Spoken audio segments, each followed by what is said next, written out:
नमस्कार मित्रों। आज हम आरओ पुस्तक जो कि कक्षा 11 की पाठ्य पुस्तक है उसके पाठ नमक का दारोगा को पढ़ेंगे। यह प्रेमचंद की एक सुप्रसिद्ध कहानी है और आपने भी इसको बहुत जगह पढ़ा होगा, लेकिन हम इसका सारांश आज आपके सामने प्रस्तुत करेंगे। आरओ पुस्तक ये एक आपके वेतान पुस्तक चलती है और दूसरी 11वीं कक्षा में आरओ पुस्तक चलती है। ठीक है, ये उसका पृष्ठ है। इसमें गद्य खंड आता है और काव्य खंड आता है। तो पहले हम गद्य खंड के पाठों को पढ़ेंगे। 10 पाठ हैं इसमें गद्य खंड में, और फिर काव्य खंड में 10 पाठ हैं। तो आज हम गद्य खंड का पहला पाठ प्रेमचंद का नमक का दारोगा पढ़ेंगे। यह मेरा channel CBSE Hindi with Mathura Das. हमारे साथ आप हिंदी सीबीएसई हिंदी की पुस्तकें जो 9वीं से 12वीं तक चलती हैं उन सभी के सारांश को पढ़ेंगे और उनके प्रश्न उत्तरों को भी देखेंगे। तो चलते हैं। सबसे पहले लेखक का परिचय। प्रेमचंद जी का जन्म 1880 ईस्वी में उत्तर प्रदेश के बनारस के लमही गांव में हुआ था। इनकी मृत्यु 1936 ईस्वी में बनारस में ही हुई। इनके पिता अजायब राय और माता आनंदी देवी थी। मूल नाम धनपत राय था। हिंदी में उपनाम प्रेमचंद्र नाम से लिखा, जबकि उर्दू में नवाब राय नाम से। इनके ताऊ इन्हें नवाब राय कहकर बुलाते थे। लेखन के प्रारंभ में उर्दू में रचनाएं लिखीं। आपका बचपन अभावों में बीता। बीए तक पढ़ाई की। एमए अंग्रेजी से करना चाहा, परंतु पारिवारिक जिम्मेदारियों में आगे पढ़ न सके। सरकारी नौकरी की, पर जब गांधी के असहयोग आंदोलन में भाग लिया तो नौकरी से त्यागपत्र दे दिया। इसके बाद लेखन और पत्रकारिता का कार्य ही उनके जीवन का ध्येय रह गया। प्रेस के काम से जाते हुए आपको लू लग गई, जिससे तबीयत बिगड़ गई। इस अस्वस्थता के बावजूद प्रसिद्ध विदेशी साहित्यकार मैक्सिम गोर्की के निधन पर आयोजित श्रद्धांजलि सभा में आज के कार्यालय बनारस में पहुंचे।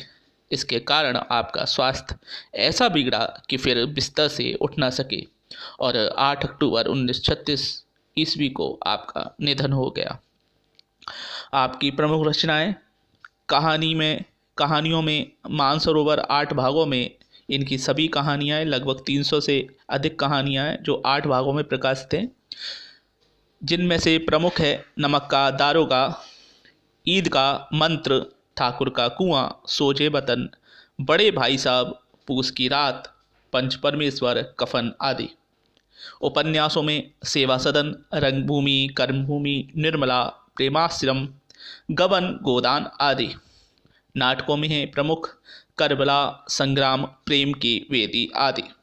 साहित्य के विषय में आपका मत है साहित्य वह जादू की लकड़ी है जो पशुओं में, ईंट पत्थरों में, पेड़ पौधों में भी विश्व की आत्मा का दर्शन करा देता है।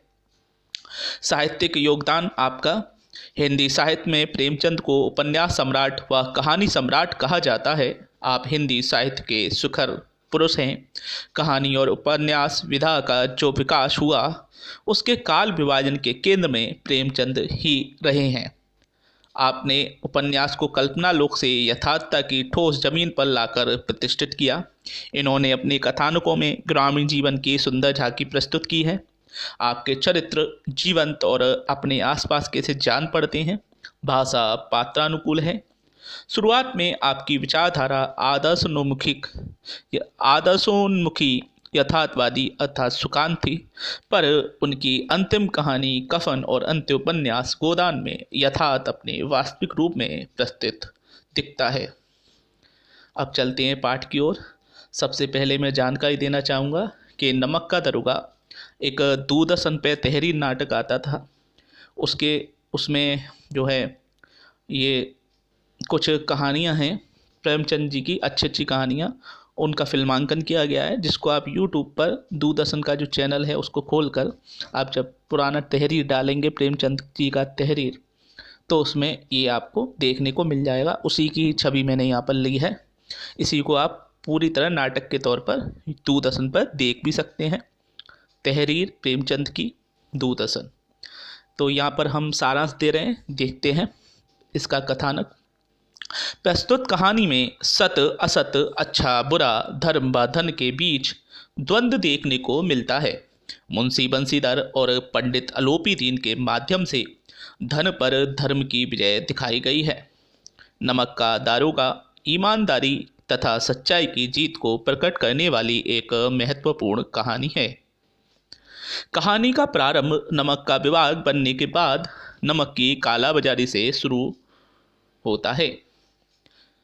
इसमें व्यापारी व अधिकारियों की सांठगांठ तात्कालिक भ्रष्टाचार को दर्शाती है।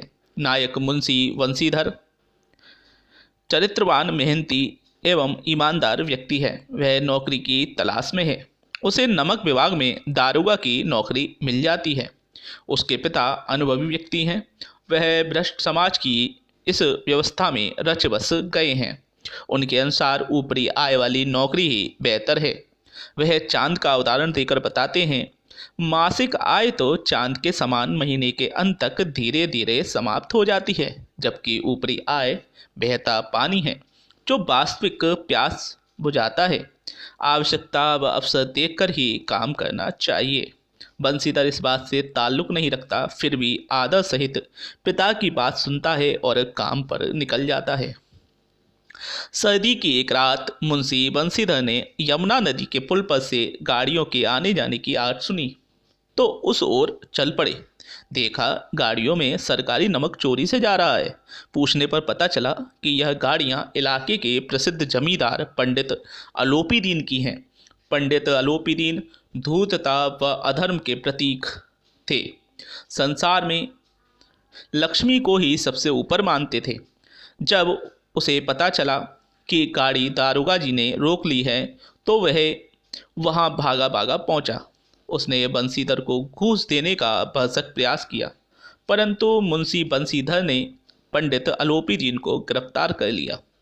धर्म ने धन को पैरों तले कुचल दिया था। दूसरे दिन अदालत में पंडित अलोपी दीन प्रस्तुत हुए। उन्हें छुड़ाने के लिए वकीलों की फौज खड़ी कर दी गई। न्याय के मैदान में धर्म व धन में युद्ध ठन गया। गवाह लोभ से डावाडोल हो गए। नमक विभाग के भ्रष्ट कर्मचारी व अधिकारी बंसीधर की ही आलोचना करने लगे। डिप्टी मजिस्ट्रेट ने आदेश सुनाया और पंडित अलोपी दीन के विरुद्ध प्रमाण आधारहीन मानते हुए उन्हें मुकदमे से बाइज्जत बरी कर दिया गया। साथ ही बंसीधर को चेतावनी दी कि समाज के ऐसे प्रतिष्ठित व्यक्तियों को दोबारा परेशान न किया जाए। समाज व प्रशासन का गणित चेहरा बंसीधर के सामने था। अगले सप्ताह ही उन्हें विभाग से बर्खास्त कर दिया गया। उन्हें अपनी कर्तव्य परायणता का दंड मिला। इस पर पिता ने भी बेटे को सांत्वना तो न दी, उल्टा उसे खरी खोटी और सुना दी। कुछ दिन ऐसे ही बीत गए। कुछ दिनों बाद एक सुबह पंडित अलोपी दीन बंसीधर के घर पहुंचे और उनके सद चरित्र व ईमानदारी की प्रशंसा की। उसने कहा कि इसे खुशामद न समझिए, आपने मुझे परास्त कर दिया। इस पर बंसीधर ने भी घर आए मेहमान को आपकी उदारता है, आज्ञा कीजिए कहकर सम्मान दिया। पंडित अलोपी दीन ने बंसीधर को अपनी सारी जायदाद का स्थायी मैनेजर, 6,000 रुपये वार्षिक वेतन, रोजाना खर्चा, सवारी व बंगला आदि के साथ नियत किया। इस पर बंसीधर ने कहा, मैं इस उच्च पद के योग्य नहीं। इसके लिए आपको किसी अनुभवी व्यक्ति के पास जाना चाहिए। पंडित अलोपी दीन ने कहा, मुझे अनुभव, मर्मज्ञता, विद्वता, कार्यकुशलता आदि की जरूरत नहीं। मैं ईश्वर से प्रार्थना करूंगा कि वह आपका वही नदी वाला शुष्क, कठोर व धर्मपरायण व्यवहार बनाए रखें। बंसीधर ने यह बात सुनी तो नौकरी का प्रस्ताव स्वीकार कर लिया। पंडित अलोपी दीन ने उन्हें गले लगा लिया। कहा जाता है, सत्य परेशान हो सकता है, पराजित नहीं। भ्रष्टाचार व धन ने धर्म को खूब परेशान किया, परंतु अंत में ईमानदारी ने धन को पराजित कर धर्म को विजय दिलाई। मूल्य ईमानदारी का होता है, बेईमानी का नहीं। तो यह था मुंशी प्रेमचंद का नमक का दारोगा। आपका अपना channel CBSE Hindi with Mathura Das आपके लिए आगे दूसरा पार्ट लेके आएगा, जो कि है कृष्णा सोबती जी का मियाँ नसरुद्दीन।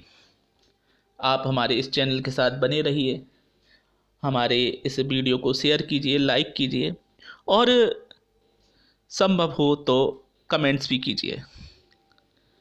तो फिर मिलते हैं अगले वीडियो के साथ, तब तक दीजिए मुझे इजाज़त। धन्यवाद।